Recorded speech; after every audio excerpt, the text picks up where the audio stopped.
Hello बच्चों। आज हम सीए फाउंडेशंस का पार्टनरशिप लॉ में, ठीक है ना, लॉ के पार्टनरशिप टॉपिक में हम यहाँ तक कंप्लीट किए थे। डिफरेंस डिस्टिंग्विश बिटवीन, भाई हमने क्या क्या कवर कर लिया था। इसके पहले सबसे पहले मैं बता देता हूँ, मेरा नाम क्या, my name is Sonu Kumar Maurya. ठीक है।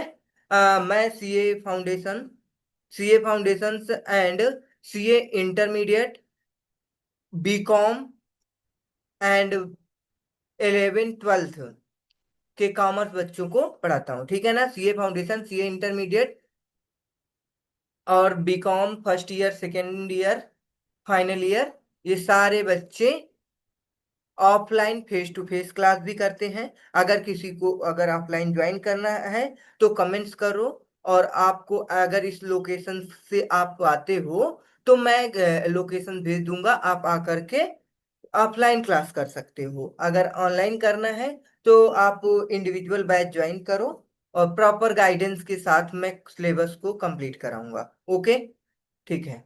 तो अब हम लोग बात करेंगे काइंड्स ऑफ पार्टनरशिप। अभी तो थोड़ा बेसिक ये मतलब लेक्चर जो डेमो के लिए प्रोवाइड करा दे रहे हैं, डिटेल्स वीडियो और question practice, test series, written practice, ये हमारी जो बैच चलती हैं प्रॉपर उनमें होता है। ठीक है ना, तो आप बैच को ज्वाइन करो और ये सबका फैसिलिटी का आप एंजॉय करो।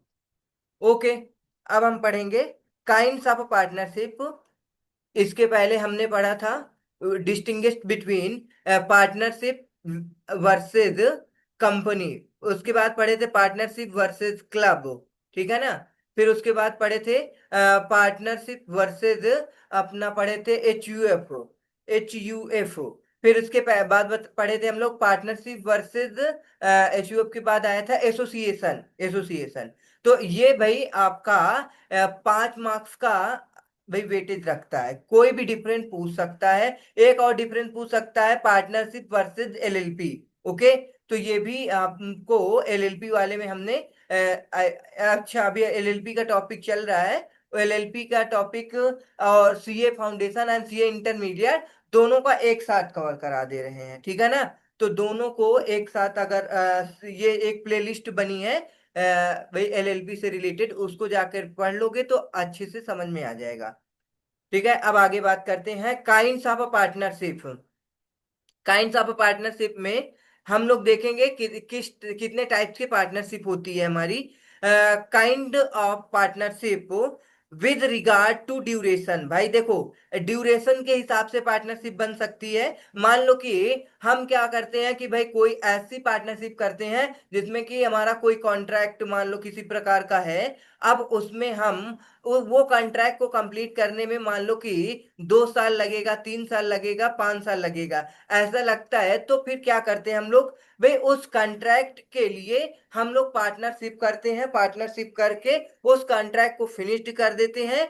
मान लो अगर 2 साल का कॉन्ट्रैक्ट है तो 2 साल का। ठीक है ना, तो ये जो है ड्यूरेशन इसमें फिक्स्ड रहेगा पहले से। ठीक है, अब मान लो बोल रहे हैं कि अगर हम 2 साल का कॉन्ट्रैक्ट कर लिए, अगर 2 साल के बाद हमको चलाना है, बिल्कुल चला सकते हो, उसे एट विल कन्वर्ट करना पड़ेगा आपको। ठीक है ना, पार्टनरशिप फॉर्म को आप एट विल कन्वर्ट करके आराम से जब तक आपकी मर्जी है तब तक चला सकते हो। ओके, तो अभी हम बात कर रहे थे एज पर ड्यूरेशन, आपको बताया भाई आपका एक क्या होता है partnership for a fixed period, simple, जो कि हमने अभी एग्जांपल लिया था। फिर पार्टनरशिप एट विल, भाई पार्टनरशिप ऐसे मान लो कि 4-5 पार्टनर आपके फ्रेंड्स हैं, वो सारे फ्रेंड्स क्या करते हैं आपस में भाई बातचीत करते हैं कि हमको कुछ करना चाहिए। भाई बिल्कुल सारे फ्रेंड मिलते हैं तो कहते हैं कुछ बड़ा करना है, कुछ बड़ा करना है, ऐसा कुछ बोलते थे। तो आप लोगों ने डिसाइड किया कि हम लोग क्या करते हैं, पार्टनरशिप में कोई बिजनेस चलाते हैं, कोचिंग इंस्टीट्यूट चलाते हैं, जो भी चलाते हैं।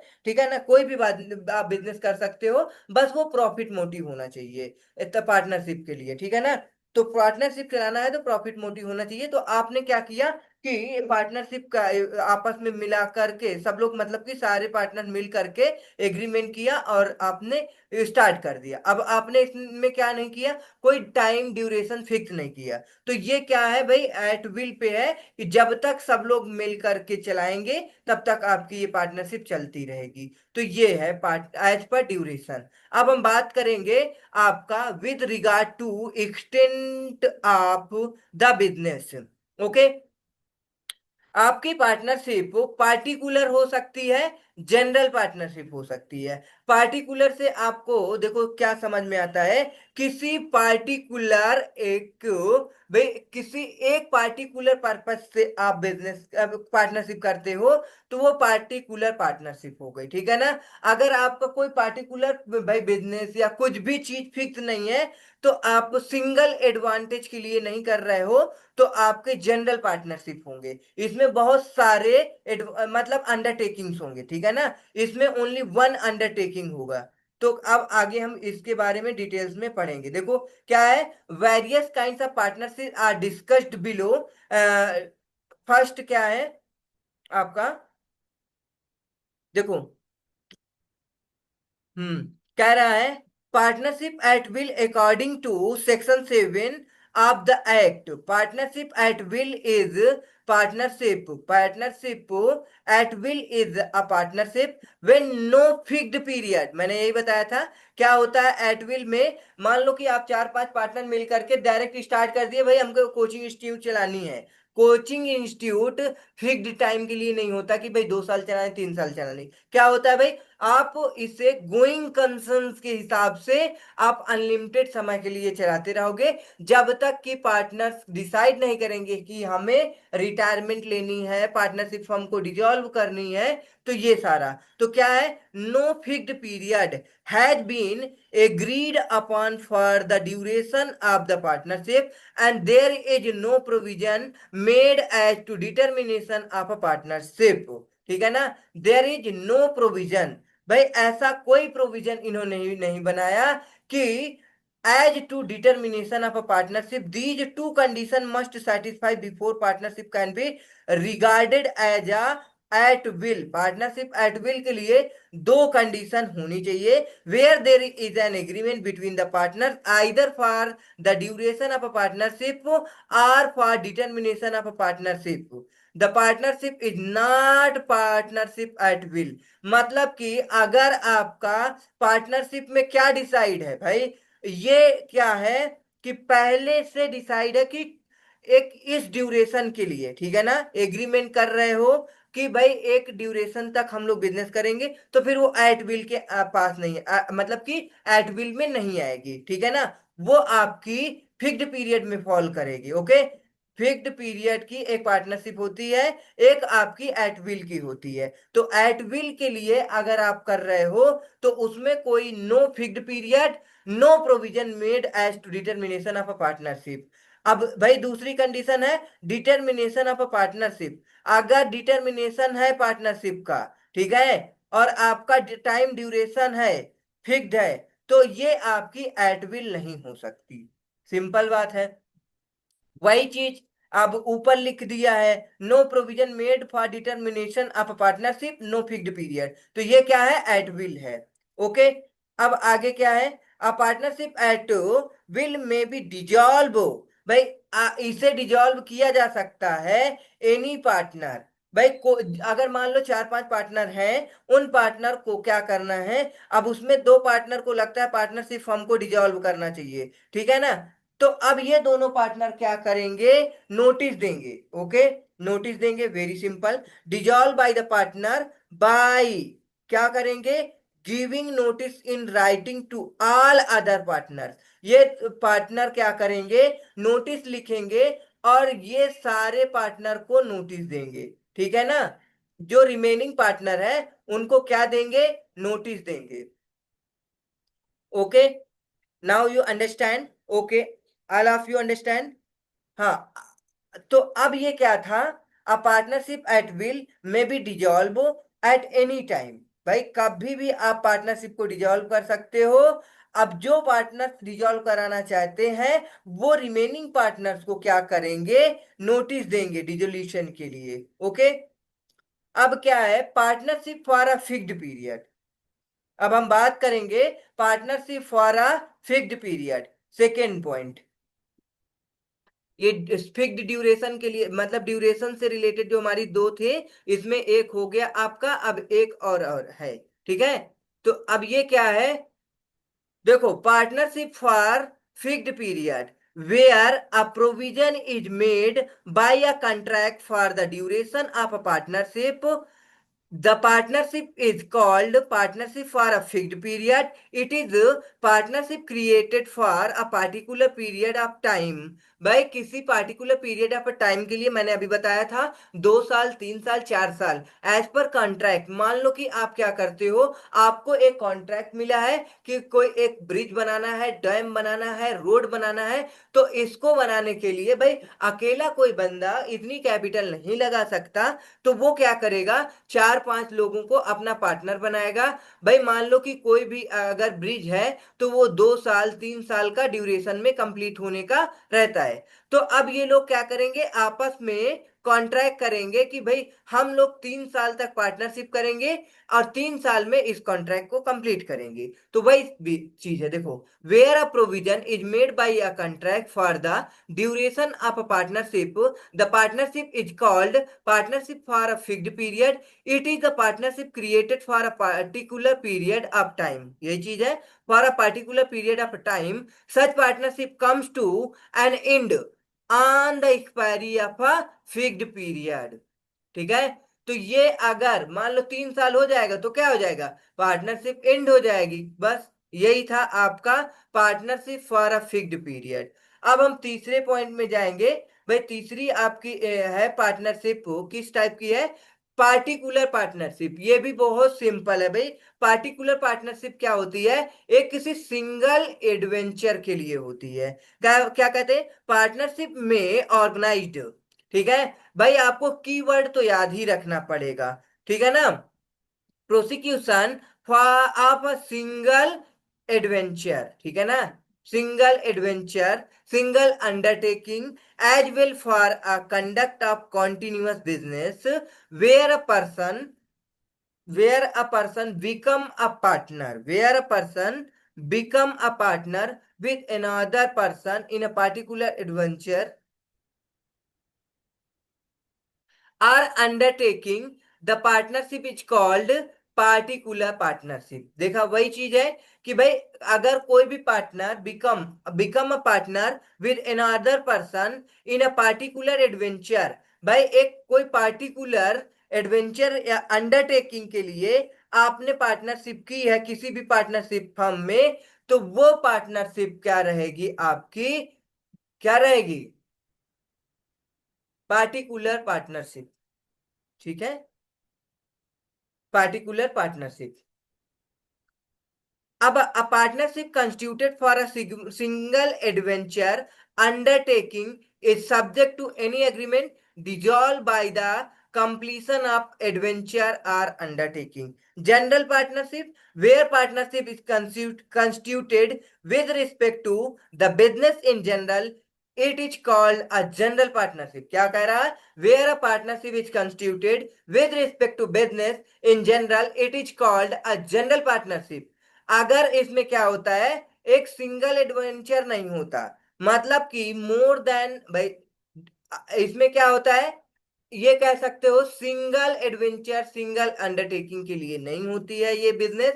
इसमें क्या होता है, where partnership constitute with respect to the business in general, आपका और पार्टनरशिप क्या हुआ है, एग्जीक्यूट हुआ है या कंस्टिट्यूट हुआ है with respect to business in general. कोई भी बिजनेस, किसी भी प्रकार का बिजनेस आप कर सकते हो, पार्टनरशिप किया है तो अब हम बिजनेस करने निकले हैं तो हमें जो भी बिजनेस मिलता जाएगा, प्रॉफिट हो भाई, लीगल बिजनेस हो, कैसा भी हो, हम लोग करते जाएंगे, कोई दिक्कत नहीं है। ठीक है ना। तो is called a general partnership. A general partnership is different from a particular partnership. बिल्कुल सिंपल है भाई, जनरल पार्टनरशिप पार्टिकुलर पार्टनरशिप से डिफरेंट तो है ही है। ठीक है ना। In the case of particular partnership, the liability of a partners extend only to that particular adventure or undertaking. But कह रहा है देखो, वही चीज जो ऊपर बताया गया है, in the case of particular partnership, particular partnership की बात कर रहा है, the liability of a partner extend only to that particular adventure undertaking. अगर आपकी पार्टिकुलर पार्टनरशिप है तो आपकी लाइबिलिटी भी एक पार्टिकुलर एडवेंचर और अंडरटेकिंग के लिए होगी। बट अगर आपकी it is not so in the case of a general partnership different from limited liability partnership, ठीक है ना। लिमिटेड लाइबिलिटी पार्टनरशिप से ये क्या है, डिफरेंट है जनरल पार्टनरशिप। अब पार्टनरशिप डीड क्या होता है, आप लोग एक बार इसे समझ लो, ये आपको अकाउंट में भी पढ़ाया जाता है और पढ़ा भी रखे हैं। पार्टनरशिप अकाउंट जब पढ़ाया है तो उसमें डीड के बारे में समझाए थे। एक बार फिर से हम डिटेल से समझ लेते हैं। Partnership is the result of an agreement. ये क्या है, रिजल्ट है किसका, एग्रीमेंट का। क्या, partnership is a result of an agreement.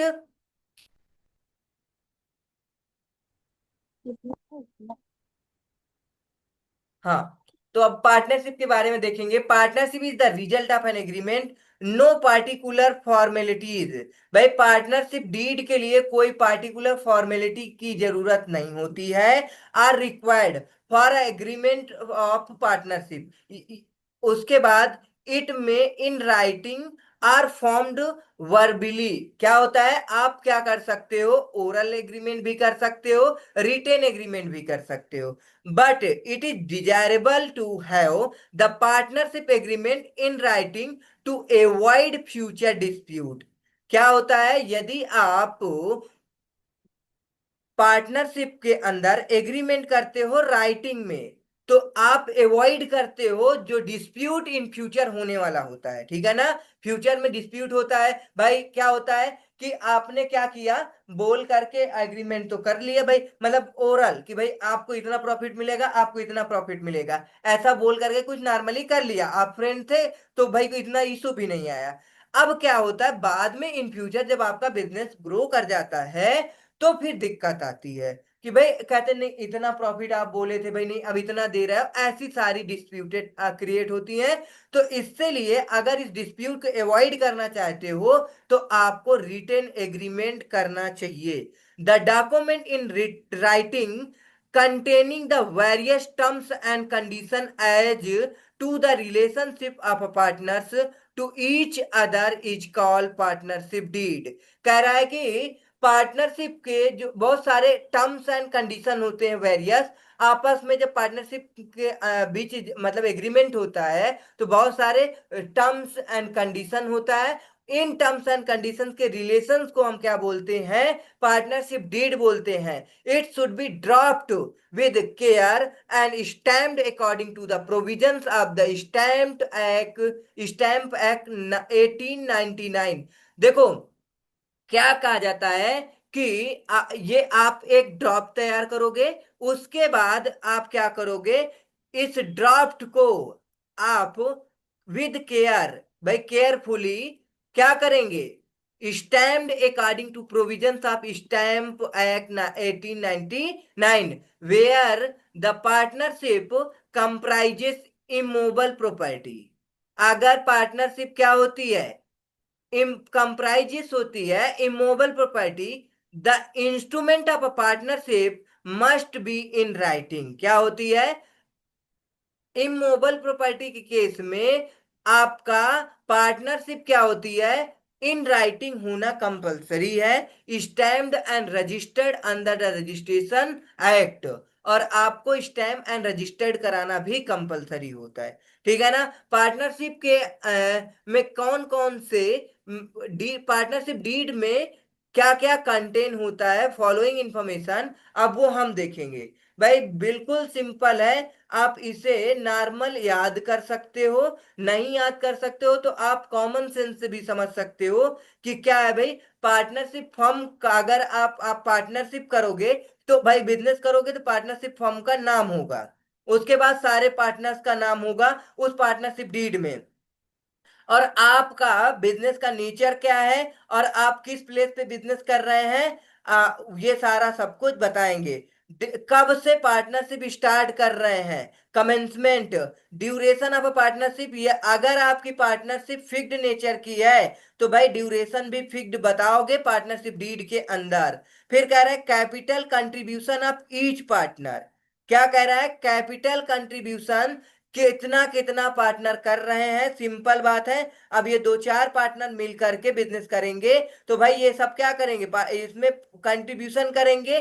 तो हर एक पार्टनर कितनी कितनी कैपिटल का कंट्रीब्यूशन करता है, ये क्या किया जाता है भाई, पार्टनरशिप डीड के अंदर शो किया जाता है, ठीक है ना। और क्या क्या आ जाएगा भाई, 7 पॉइंट में प्रॉफिट शेयरिंग रेशियो रेशियो बताना पड़ेगा सारे के सारे पार्टनर्स का। फिर कह रहा है एडमिशन एंड रिटायरमेंट, भाई कोई पार्टनर कब एडमिशन ले रहा है और कब रिटायरमेंट ले रहा है, ये भी आपका पार्टनरशिप डीड में लिखना पड़ेगा। Rates of interest on capital, interest on borrowing, interest on loan, भाई आपको सिंपल समझना है। अगर आपकी पार्टनरशिप डीड है तो आपका कि पार्टनर को जो कैपिटल लेकर के आया है कितना इंटरेस्ट लगानी है और ड्राइंग पे कितना इंटरेस्ट देना है, लोन पे कितना इंटरेस्ट, ये सब पहले से पार्टनरशिप डीड में कंटेन किया जाता है।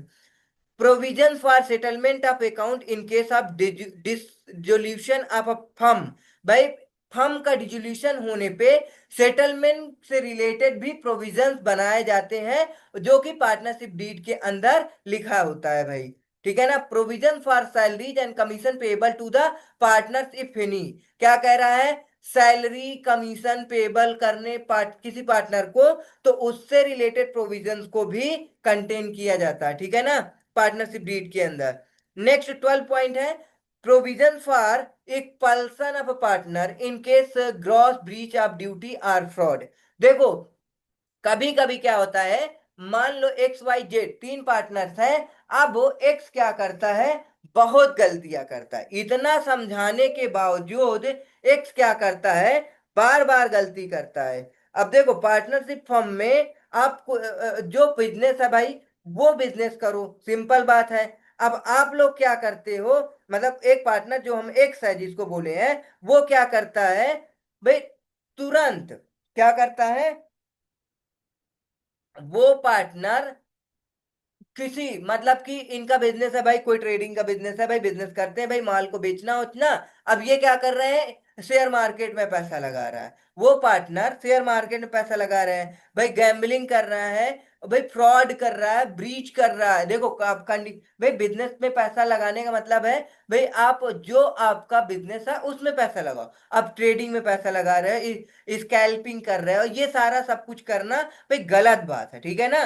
तो इस तरह अगर आप करते हो तो जो रिमेनिंग पार्टनर रहेंगे वो क्या हो जाएंगे, परेशान हो जाएंगे इस सब चीज से। तो वो क्या करेंगे, आपका एक्सपल्सन कर देंगे। मतलब कि पार्टनरशिप फर्म के बेनिफिट के लिए किसी एक पार्टनर को निकाला जाता है तो कोई उसमें दिक्कत नहीं है, लॉ इसे क्या कहता है, अलाउ करता है कि पार्टनरशिप फर्म के एडवांटेज बेनिफिट के लिए किसी पार्टनर को निकाला जा सकता है जिसे बोलते हैं इक्वल्सन। ओके, तो provision for expulsion of a partner in case of gross breach of a duty और फ्रॉड, जो ड्यूटी थी वो ब्रीच कर दिए या फिर आपने क्या कर लिया, फ्रॉड कर लिया, ठीक है ना। तो ये सारा, अ पार्टनरशिप फर्म में add a delete any provisions according to need of the firm, बिल्कुल सही बात है भाई। अब ये पार्टनरशिप डीड जो है आपकी, जरूरी नहीं है कि जितना इसमें लिखा है 12 पॉइंट तो इतना ही हो, आप और चीजें कंडीशन को ऐड कर सकते हो और कंडीशन को हटा भी सकते हो, ठीक है ना, पार्टनरशिप डीड से। तो ये चीज है। अब हम टाइप्स ऑफ पार्टनर पढ़ेंगे जो कि बहुत ही आसान है, ठीक है ना। टाइप्स ऑफ अ पार्टनर, उसके बाद आपका ये चैप्टर फिनिश्ड हो जाएगा, आज के सेशन में ये चैप्टर फिनिश हो जाएगा। चलो टाइप्स ऑफ अ पार्टनर देखते हैं। Based on the extent of liability the different classes of partners are, पहला तो एक्टिव आर ऑस्टेंसिबल पार्टनर, जिसे हम एक्टिव पार्टनर कहते हैं, वो जो परमानेंट बिजनेस में क्या करता रहता है, मतलब कि परमानेंट बिजनेस में वर्क करता रहता है, उसे बोलते हैं वर्किंग पार्टनर। ठीक है ना, वर्किंग या फिर active partner. Active partner. Ostensible भी बोलते हैं, ऑस्टेंसिबल। ठीक है ना। नॉमिनल पार्टनर, भाई नॉमिनल पार्टनर, सब पार्टनर, और आउटगोइंग पार्टनर, और outgoing partner, sleeping and Dummit partner, partners in profit only, incoming partner, partner by holding. अब हम इन सब के बारे में डिटेल्स में पढ़ेंगे। Active, actual, ostensible partner. ठीक है। तो अब इस केस में बात करें, इट इज अ पर्सन, बिल्कुल भाई सिंपल है। पार्टनर बन रहा है कोई तो वो पर्सन तो होगा ही। ठीक है। Who has become a partner, भाई बिल्कुल आप पार्टनर बने हैं तभी आप क्या है, एक्चुअल या फिर एक्टिव पार्टनर कहे जा रहे हैं। क्या कह रहा है, who has become a partner by agreement. भाई अगर एक्चुअल एक्टिव पार्टनर को ढूंढने निकलोगे तो आपको क्या बताना पड़ेगा, भाई simple, who has become a partner by agreement and who actively participates in the conduct of partnership. मतलब कि आपने किसी पार्टनर को एज पर एग्रीमेंट पार्टनर बनाया, उसके बाद वो पार्टनर एक्टिवली पार्टिसिपेट करता है in the conduct of partnership, तो उसे बोलेंगे एक्टिव या एक्चुअल ऑस्टेंसिबल पार्टनर बोलेंगे। ठीक। He acts as an agent of other partner for all acts done in the ordinary course of business in the event of his retirement. क्या कह रहा है, he acts an agent of other partners for all acts done in the ordinary course of business in the event of his retirement। कह रहा है ये क्या है, एक्ट करता है as agent partner for all act done in the ordinary course of business in the event of वो retirement. ठीक है ना। ऑर्डिनरी कोर्स ऑफ बिजनेस के हिसाब से ये लोग क्या करते हैं, बिजनेस करते हैं। ही मस्ट को कौन partner, active partner, he must give a public notice in order to absolve या himself liability of act of other partner done after his retirement. अगर ये एक्टिव पार्टनर रिटायरमेंट लेगा तो इसे पब्लिक नोटिस देना कंपलसरी है। अगर स्लीपिंग पार्टनर यही होता तो उसे पब्लिक नोटिस देने की जरूरत नहीं पड़ती, क्योंकि स्लीपिंग पार्टनर उसे ऑलरेडी कोई नहीं जानता भाई मार्केट में। ठीक है ना। अगर एक्टिव पार्टनर है तो उसे सारे सारे मार्केट में देखेंगे, बिल्कुल सिंपल बात है।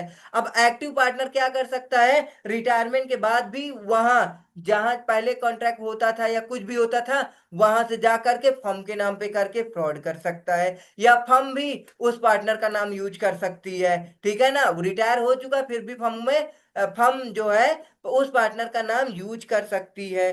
तो इसलिए पब्लिक नोटिस देना कंपलसरी होता है। Sleeping or dormant partner, it is person who is partner by agreement. ये क्या होता है, who is partner by agreement who does not actively take part in the conduct of partnership business।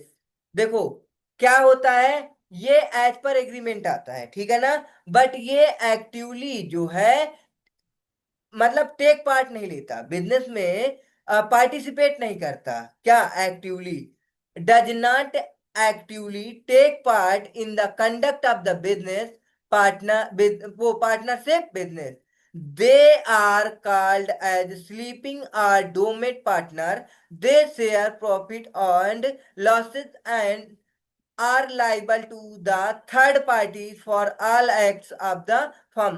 कह रहा है they are called as a sleeping dormant partner. इसे हम क्या बोलते हैं, स्लीपिंग एंड डोरमेंट पार्टनर बोलते हैं, क्योंकि ये एक्टिवली टेक पार्ट नहीं करता, मतलब कि ये एक्टिव का वर्किंग नहीं में नहीं रहता। ठीक है ना। They share profit and losses are liable to the third parties for all act of the firm. भाई सिंपल है, ये हर एक चीज के लिए लाइबल होता है। ठीक है ना, अगर कोई भी काम पार्टनरशिप फॉर्म करती है। ठीक। They are however not required to give public notice of their retirement from the firm. कह रहा है however not required to give, हमने यही बताया था स्लीपिंग पार्टनर है तो उसे कोई जानता ही नहीं है तो पब्लिक नोटिस देने की जरूरत ही नहीं है। ठीक है ना। एक्टिव पार्टनर को पब्लिक में सब लोग जानते रहते हैं। ठीक है ना। बस इसलिए पब्लिक नोटिस देना कंपलसरी होता है। अब आगे हम बात करेंगे next, nominal partner. Nominal partner क्या होता है देखो, a person who lead his name to the firm. देखो नॉमिनल पार्टनर आपका सिंपल, मान लो हम सीए बन जाते हैं, ठीक है ना। A person who lend his name, और आप क्या करते हो, अभी अभी सीए बने हो, आपको कोई नहीं जानता, तो अब आपने क्या किया, फर्म ओपन कर लिया। अब आप दिन भर बैठे रहे तो कोई क्लाइंट क्लाइंट आता ही नहीं है। अब वहीं हम अपनी बात करें तो हम बहुत पुराने हो गए, हमारी फर्म को सारे के सारे बिजनेसमैन जानते हैं, और ये भी जानते हैं कि भाई देखो, अगर किसी का नाम यूज करना है तो भाई सिंपल बात है, वो पर्सन को मार्केट में बहुत ज्यादा लोग जानते होंगे, तभी हम यूज करेंगे ना, अदरवाइज हमारे नाम पे नहीं आ जाएंगे कस्टमर या क्लाइंट। तो अब उस पार्टनर उस सीए को सारे के सारे लोग जानते थे, तो अब क्या होगा, वो एक जो नई पार्टनरशिप फर्म खुली है उसमें अगर वो क्या करता है, केवल टू केवल अपना नाम लिंक कर देता है कि भाई मैं भी इस पार्टनरशिप में वर्क करता हूं। ठीक है ना। तो क्या हो जाएगा, to the firm without having any real interest, it is called a nominal partner. क्या इसे बोला जाएंगे, नॉमिनल पार्टनर। ओके। अब आगे देखो, इसमें नॉमिनल पार्टनर के बारे में कुछ और लिखा है, he is not entitle to share profit of the firm. बिल्कुल, वो केवल अपना नाम देता है, ऐसा कोई जनरली करता नहीं, बट अगर वो जान पहचान का है तभी देता है। ठीक है ना। Neither invest in the firm nor take part in the conduct of a business, he is however liable to third parties for all acts of the firm. क्या कह रहा है, he is not entitle to share the profit of the firm. ठीक है ना। वो उसको क्या लगता है कि he is not entitle to share the profit, अगर वो अपना नाम दिया है, प्रॉफिट लेता है, तो भाई यहाँ पे नॉमिनल पार्टनर बनेगा ही नहीं। ठीक है ना। Neither invest in the firm, ना तो वो पार्टनरशिप फर्म में इन्वेस्ट करता है, ना take part in the conduct of business, he is however liable to third parties for all act of the firm. मतलब कि वो नाम दे देगा, तो अब मैं सिंपल, मैं सीए बन गया, अब आपको अपना नाम यूज करने के लिए दे दूंगा, तो अगर किसी भी प्रकार का आप एक्ट करोगे, उसके मिसकंडक्ट या जो भी है, उसके लिए मैं लाइबल रहूंगा। तो कोई बिजनेसमैन, कोई भी पार्टनर अपना नाम दे रहा है, तो भाई सिंपल बात है, क्या होगा, वो लाइबल तो होगा ही होगा। अगर वो पार्टनरशिप फर्म वाले कुछ करते हैं, किसी भी प्रकार का फ्रॉडुलेंट एक्टिविटी या कुछ भी, तो क्या होंगे, वो पर्सन जो नॉमिनल पार्टनर है वो लाइबल हो जाएगा। ठीक है ना। Lend his name to the firm, अब देखो ये कितना अच्छा शार्ट नोट बना रखा है, कह रहा है लेंड हिज नेम, मतलब कि वो अपना नाम देता है। ठीक है ना। नॉमिनल पार्टनर अपना नाम देता है, lend him name to the firm without having any real interest in the firm। कह रहा है कि कोई इंटरेस्ट नहीं लेता अगर वो अपना नाम देता है तो। Not entitle to share profit, और वो ना तो शेयर का, भाई मतलब कि वो अगर अपना नाम दे रहा है, कोई प्रॉफिट में शेयर में हिस्सा ले रहा है, तो फिर मतलब ही क्या है। ठीक है ना। Does not take part in the conduct of business, ना तो बिजनेस में पार्टिसिपेट ले रहा है। Liable to third parties, liable to third parties for all act of the firm, मतलब कि अगर किसी भी प्रकार का भाई प्रॉब्लम क्रिएट होता है, तो लाइबल होगा सारे के सारे एक्ट के लिए। कौन, जो अपना नाम यूज करने के लिए दे रहा है।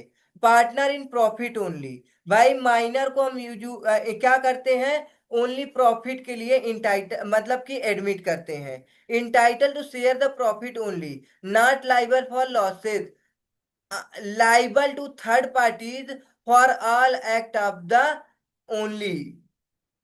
ओके। भाई थर्ड पार्टी के लिए liable to third party is for all act of the only, ठीक है ना, partner in profit only. Simple है, माइनर जो होता है वो केवल प्रॉफिट मोटिव के लिए आता है, बस, ठीक है ना, उसको लॉस के लिए हम लोग नहीं कह सकते। इनकमिंग पार्टनर, जो पार्टनर क्या करता है, पार्टनरशिप फर्म में नया नया ज्वाइन होता है, एडमिट होता है, उसे इनकमिंग पार्टनर कहते हैं। आउटगोइंग पार्टनर, जो पार्टनर